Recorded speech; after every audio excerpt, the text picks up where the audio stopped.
ಪ್ರೀತಿಯನ್ನಿಟ್ಟು ಮಂಕುತಿಮ್ಮನ ಕಗ್ಗವನ್ನು ಕೇಳುತ್ತಿರುವ ಎಲ್ಲ ಕೇಳುಗರಿಗೂ ನಮಸ್ಕಾರ. ಈ ದಿನದ ಜ್ಞಾನವ ಬೆಳಕು ಕಗ್ಗ ಸರಣಿ ಸಂಚಿಕೆ 262. ನಾನು ನಿಮ್ಮೊಂದಿಗೆ ಕರುಣಾಕರ ಬಳಕೋರು.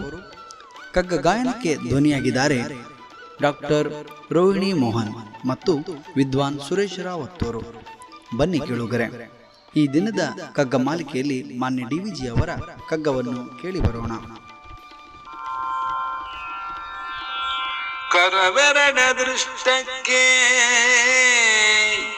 ನರನ ಪೂರ್ವಿಕ ಒಂದು ಪೆರತೊಂದು ನವ ಸೃಷ್ಟಿ ಸತ್ವವ ಬೊಗಸೆ ಧರಿಸಿಹುದು ಮನುಜ ಜೀವಿತವನ್ ಅದರೊತ್ತಡದೆ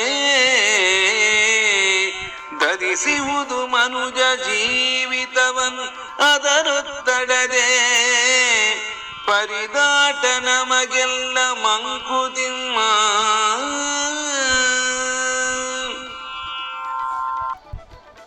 ಬಂಧುಗಳೇ, ಜೀವನದಲ್ಲಿ ನಾವು ಎಷ್ಟೋ ಬಾರಿ ಅದೃಷ್ಟದ ಬಗ್ಗೆ ಮಾತನಾಡಿಕೊಳ್ಳುತ್ತೇವೆ. ಆದರೆ ಅದು ನಮ್ಮ ಕಣ್ಣಿಗೆ ಕಾಣಿಸದೇ ಇರುವಂತಹದ್ದು. ನಾವು ಈ ಹಿಂದಿನ ಜನ್ಮದಲ್ಲಿ ಮಾಡಿರುವ ಕರ್ಮಗಳ ಆಧಾರದಲ್ಲಿ ಈಗ ಅದರ ಪ್ರತಿಫಲವು ಸಿಗುತ್ತದಂತೆ. ಅಷ್ಟೇ ಅಲ್ಲದೆ ಜೀವಿತಾವಧಿಯಲ್ಲಿ ನಾವು ಮಾಡಬಹುದಾದ ಹೊಸ ಸೃಷ್ಟಿಯ ಮನುಷ್ಯನ ಪ್ರಯತ್ನದ ಸತ್ವಶಕ್ತಿಯೂ ಇಲ್ಲಿ ಮುಖ್ಯವಾಗುತ್ತದೆ. ಇವೆರಡೂ ಸೇರಿ ಹೊಗಸೆಯಂತೆ ಎರಡು ಕೈಗಳ ಮಧ್ಯೆ ಮನುಷ್ಯನ ಜೀವನವು ಒತ್ತಡಕ್ಕೆ ದಾರಿ ಮಾಡಿಕೊಡುತ್ತದೆ.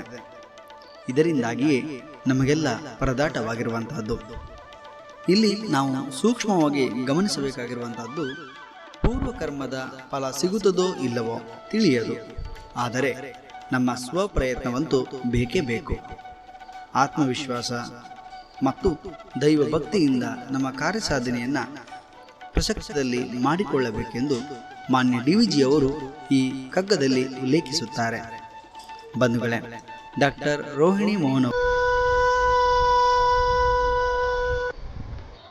ನಾಳೆ ಇನ್ನೊಂದು ಕಗ್ಗದೊಂದಿಗೆ ನಾವು ಬರುತ್ತೇವೆ. ಅಲ್ಲಿಯವರೆಗೆ ನಮಸ್ಕಾರ, ಶುಭ.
ಶುಭ.